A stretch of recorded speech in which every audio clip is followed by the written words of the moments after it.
আসসালামু আলাইকুম ওয়া রাহমাতুল্লাহ। আউযু বিল্লাহি মিনাশ শাইতানির রাজীম। বিসমিল্লাহির রহমানির রহিম। ওয়ালান তারদা আনকাল ইয়াহুদা ওয়ালান নাসারা হাত্তা তাত্তাবিআ মিল্লাতাহুম قل إن هدى الله هو الهدى ولئن اتبعت أهواءهم بعد الذي جاءك من العلم ما لك من الله ولي ولا نصير। আমরা সকলে আল্লাহর দরবারে শুকরিয়া আদায় করছি, বলছি আলহামদুলিল্লাহ। সালাত এবং সালাম বিশ্বনবী মুহাম্মদ রাসূলুল্লাহ সাল্লাল্লাহু আলাইহি ওয়াসাল্লাম।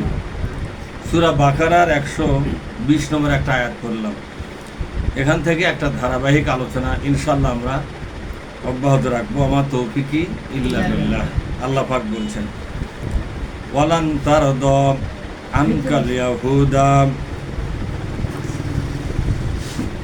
সন্তুষ্ট হবে না আনকাল ইয়াহুদ, ইহুদিরা, ওয়ালান নাসারা, খ্রিস্টানরা, হাত্তা তাত্তাবিআ মিল্লাতাহুম, যতক্ষণ পর্যন্ত তাদের নীতি এবং আদর্শ, তাদের রাজনীতি, তাদের আইন ও বিধান, তাদের সংস্কৃতি, এগুলো যদি কবুল না করো তাহলে মুসলমানদের উপরে তারা সন্তুষ্ট হবে না। এ কথার দ্বারা বোঝা গেল ওরা সেই সকল মুসলমানের উপর চরম সন্তুষ্ট এবং খুশি যারা তাদের সংস্কৃতিকে কবুল করেছে ইসলাম বিসর্জন দিয়া। কি বিসর্জন দিয়া? ইসলাম বিসর্জন দিয়া সংস্কৃতিকে কবুল করেছে ইসলাম বিসর্জন দিয়া। আল্লাহ পাক বলছেন, নবীজি যতক্ষণ পর্যন্ত তুমি তাদের মিল্লাত অনুসরণ না করবে ততক্ষণ পর্যন্ত ওরা তোমাদের উপরে সন্তুষ্ট হবে না। ইহুদি এবং খ্রিস্টানদের ভালোবাসা পেতে গেলে তাদের আদর্শ মানা লাগবে, তাদের নীতি আদর্শ মানা লাগবে, তাদের তৈরি করা বিধান মানা লাগবে।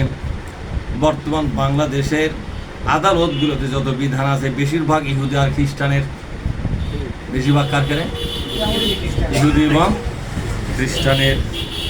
এই বিধানগুলো আছে বলেই তারা এই দেশের রাজনীতি আলাদেরকে দাম দেয়। জামাত ইসলামী কোরআনের বিধান কায়েম করতে চায়, জামাত ইসলামী হাদিসের বিধান কায়েম করতে চায়। এই জন্য জামাত ইসলামের কোনো মূল্য আমেরিকার কাছে, ইহুদিদের কাছে নাই, খ্রিস্টানদের কাছে নাই, হিন্দু বৌদ্ধদের কাছে নাই, কারণ ওরা ওদের লেখা আইন মানে না। জামাত ইসলামী কি ওদের লেখা আইন মানে? আমরা কি ওদের লেখা আইন প্রতিষ্ঠান আন্দোলন করি? এই জন্য মানুষের আইনের দল যারা করেন তাদের ইহুদি বন্ধু হয়ে যায়, খ্রিস্টানরা বন্ধু হয়ে যায়, বৌদ্ধরা বন্ধু হয়, হিন্দুরা পর্যন্ত বন্ধু হয়। বিপদে পড়লে তাদের দেশে আশ্রয় পর্যন্ত দেয়। দেয় কি দেয় না? কেন দেয় বলেন তো?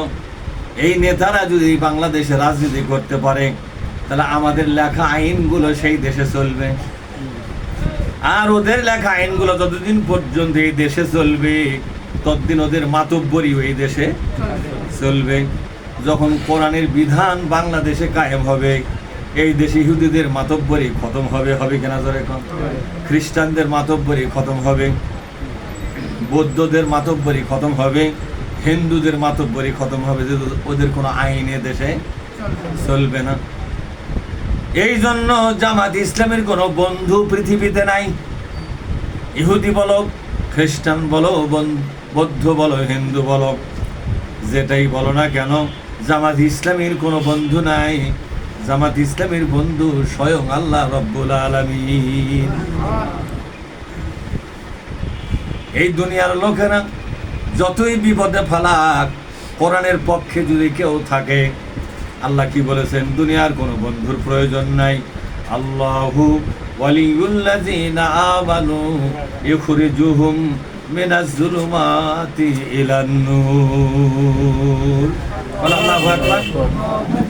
হাত্তা তাত্তাবিআ মিল্লাতাহুম, যতক্ষণ পর্যন্ত ইহুদিদের আদর্শ, খ্রিস্টানদের আদর্শ, বৌদ্ধদের আদর্শ, হিন্দুদের আদর্শ কবুল না করবেন, ততদিন পর্যন্ত কোরআনওয়ালাদের বন্ধু ওরা হবে না। কথাটা ফাঁস করেছে কে? এটা না গোপন খবর। যদি ওদের স্বার্থের দিকে তুমি নজর দাও, ওরা কোনোদিন তোমার বন্ধু হবে না, যতদিন পর্যন্ত ওদের আদর্শ তোমরা গ্রহণ না করবে।